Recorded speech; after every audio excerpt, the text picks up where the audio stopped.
Okay, welcome back to the channel, friends. So this video is going to be a follow-up to my weight loss challenge video. Now in that video I said that if I succeeded, I would make a video or a series of videos explaining the exact process I took so that you too can follow my exact path to victory. Now if you haven't seen that weight loss challenge video, you should really go back and watch that first. You can see where it all started. I'll put the link in the description and you'll see that I not only met, but may I saying dominated this challenge. And because of that, the streets have been clamoring for the follow-up videos. So that's why we're here. Here we go. But wait a second, before we start.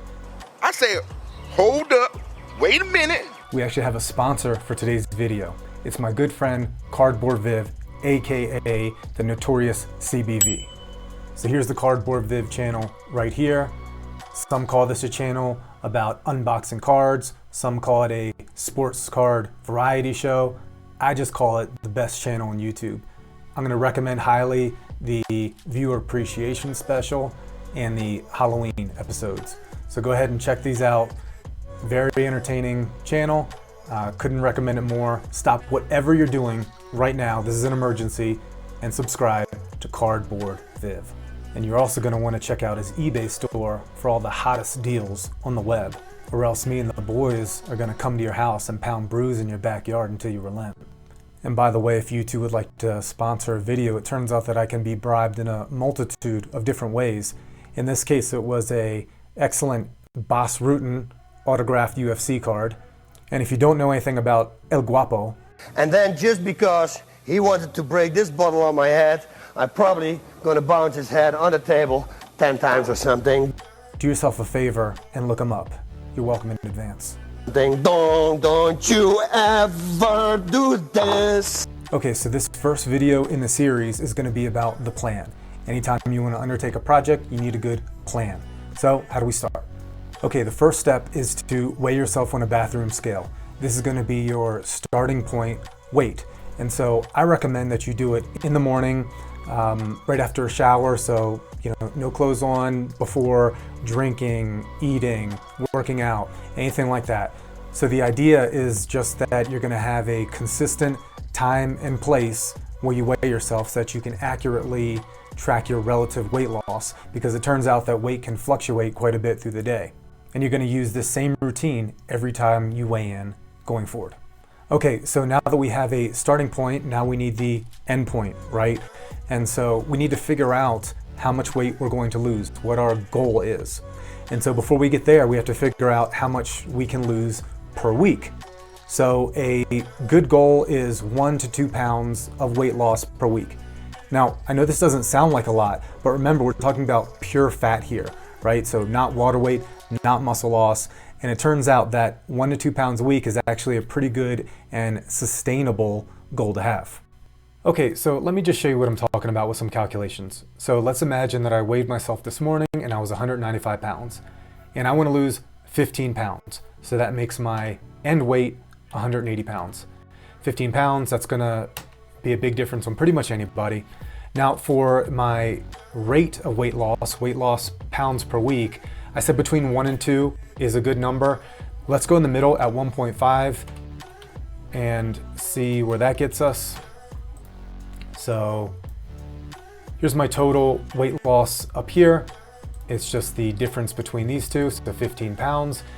And the length of my diet is just going to be my total weight loss divided by my rate of weight loss. So this number divided by this number, and that's going to give me 10 weeks. Okay, cool. So the plan is off to a good start. We have our starting weight, we have our ending weight, we have our rate loss pounds per week number, and based on those variables, we've calculated the length of our diet.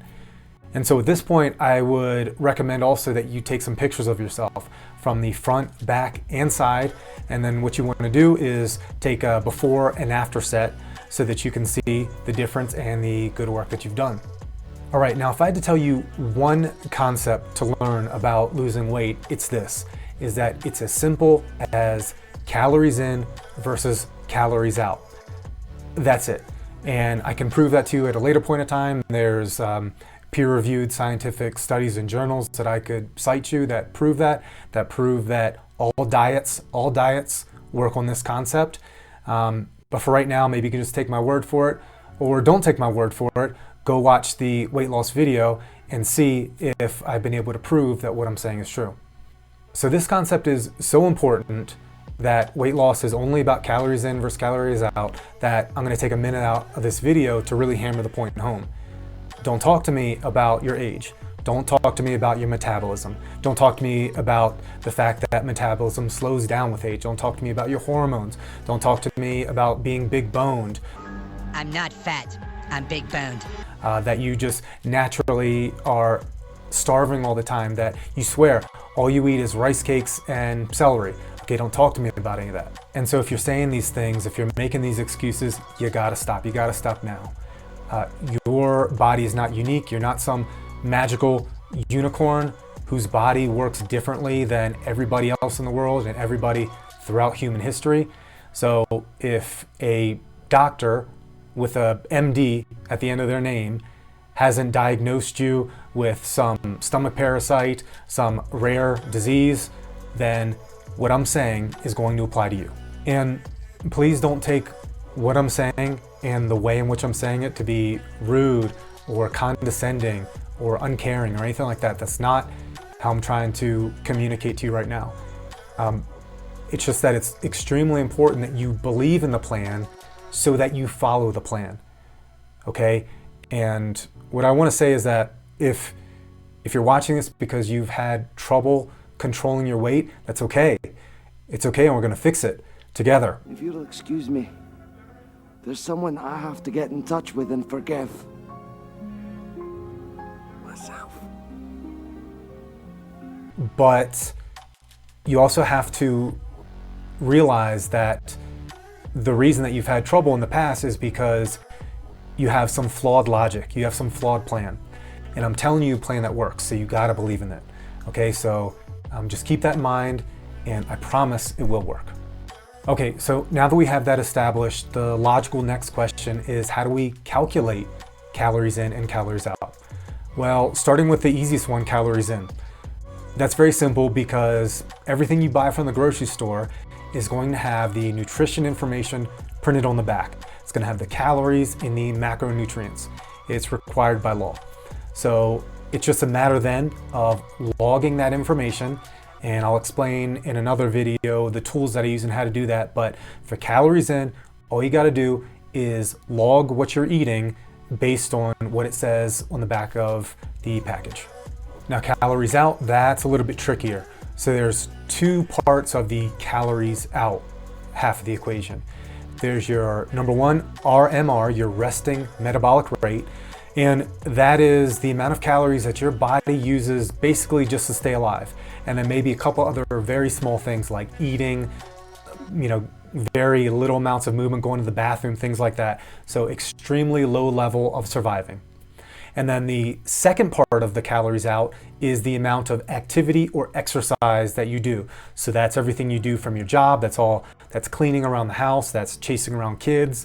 That's all the other things that you do, working out in the gym, all that. So you add those two things together and you get your TDEE, your typical daily energy expenditure. Okay then, smart guy, how do you calculate the TDEE? Well, I'm gonna show you. Just like everything else, it's on the internet. So you go ahead and search for TDEE calculator, and good news, there's only about 1 billion of them. I'm going to use this one, this Giga calculator one, just because I kind of went through a few of these and I found this one to be easy to use. Let's get my internet working here. And so I recommend this calculator. You can use other ones, they all pretty much work the same. And so it's pretty easy. All you have to put in is your age. So let's put in some sample data here. You put in your gender, you put in your height, and this is your measured weight.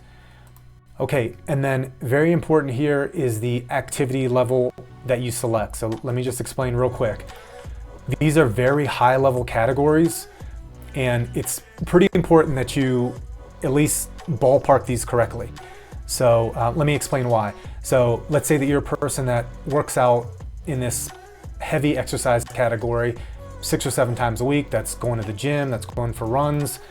If I use this data with a high activity level, my TDEE is 3161 calories per day. That's a good amount. If instead I got that wrong and I should have been light instead, well then my TDEE is only 2520 calories per day. So that's a huge difference, 600 calories per day. So the point is that it's pretty important to get this right. So think about how much you actually exercise per week, and that includes like actual exercise sessions. So going to the gym, going for a walk around the neighborhood, around the lake, as long as it's kind of vigorous. Count those up and pick the right one. And I would say if you have any doubt, or probably good practice no matter what, is to go one down. So if you think you fit into this 3 to 5 moderate range, go to light. The reason is because we want this number to be as low as possible, okay? Because we're calculating calories out. And so as we're trying to lose weight, we want this number to be as little as possible. So if you want to be super sure you don't exercise much at all, hit the sedentary button, and that will give you your lowest TDEE result. Okay, you staying with me? We're almost there. So we have calories in and we have calories out now based on that calculator. So if we exactly balance those two, if we eat exactly as much as we burn, well then calories in minus calories out is going to be 0, right? And that's called maintenance. And that means that you're going to maintain your weight. But that's not what we want. We want a deficit. We want to be losing weight, okay? So what does our deficit need to be to lose the amount of weight we want? All right, so we want to be burning more than we're consuming. Burning what? We're burning body fat. And you have to know how many calories are in 1 pound of body fat. It turns out that number is 3,500. And again, we need to remember that we're trying to lose 1.5 pounds of body fat per week. And so, by the way, I'm showing you these numbers in these calculations so that you can go back and do this on your own. If you want to tweak this, create your own plan later, you know how to do it. That's why I'm explaining all this and showing all the calculations. It's not very hard. So your total caloric deficit per week is just these two numbers multiplied together. And in this case, that's 5,250 calories per week. And if you divide that by 7, you'll get your daily caloric deficit of 750 calories. And so the equation is calories in minus calories out is equal to negative 750, right? So you record all that you're in, all that you're eating, that's your calories in. You record your TDEE, that's your calories out. And then when you take this number minus this number, you need to get negative 750 every day, right? Which is kind of a lot. And so if the average adult person has a 2,000 calorie per day diet, that means you're only eating 1,250 calories per day, which is not that many. And by the way, if we want to get aggressive and lose instead 2 pounds per week, that means that if I am on that 2,000 calories per day plan, I'm only eating 1,000 calories per day. For a lot of people, that would feel like starvation. So now you see why I'm saying 2 pounds per week weight loss is very aggressive, and 1.5 pounds is still pretty aggressive, but at least doable. By the way, slight tangent here. So for all the diet plans, all the fad diets that claim that you can lose 3, 4, 5 pounds per week, this math doesn't lie, okay? So let's say that you saw in some stupid magazine that there's this diet where you can lose 5 pounds a week. Well, that deficit, to lose 5 pounds of fat, very important, not just body weight, but 5 pounds of fat, you need to be in a daily deficit of 2,500 calories. It's a huge amount. It would be impossible for most people. Not totally impossible, but for most people that would be impossible. So these fad diets are frankly just BS. I don't believe you. All right, I think that about does it. We have our plan. So to recap, here are the steps. Step number 1, weigh yourself after you get out of the shower, in the morning, before you put on your clothes, before you eat, work out, drink, anything like that. Weigh yourself immediately, and that's going to be your starting point. And then that routine is going to be what you follow in your subsequent weigh-ins throughout the diet. Okay, step number 2, take some pictures of yourself at the beginning. Do it from the front, back, and side, and that way you can have a very good idea of exactly how well the diet went for you and get a good before and after comparison. Okay, step number 3, figure out your end goal and therefore how much weight you need to lose and the weight loss rate. And using those variables, you're going to figure out how long your diet needs to be. Step number 4, the final step, is that you need to figure out your TDEE, your typical daily energy expenditure, and that's going to give you the calories out part of the calories in versus calories out equation, and that's also going to help you figure out your daily caloric deficit. Okay, congratulations. So now you have the plan for your diet, very important, and this is going to be our starting point. You're going to have to tune into the next videos to figure out where we go from here, including what are the steps that we need to take daily and weekly in our diet, what to do when things go wrong, how to log and how to track things, what tools to use, tips and tricks. All these sorts of things are going to be covered in subsequent videos. With that being said, that's our improvement for today. So thank you for watching as always, and I'll catch you next time.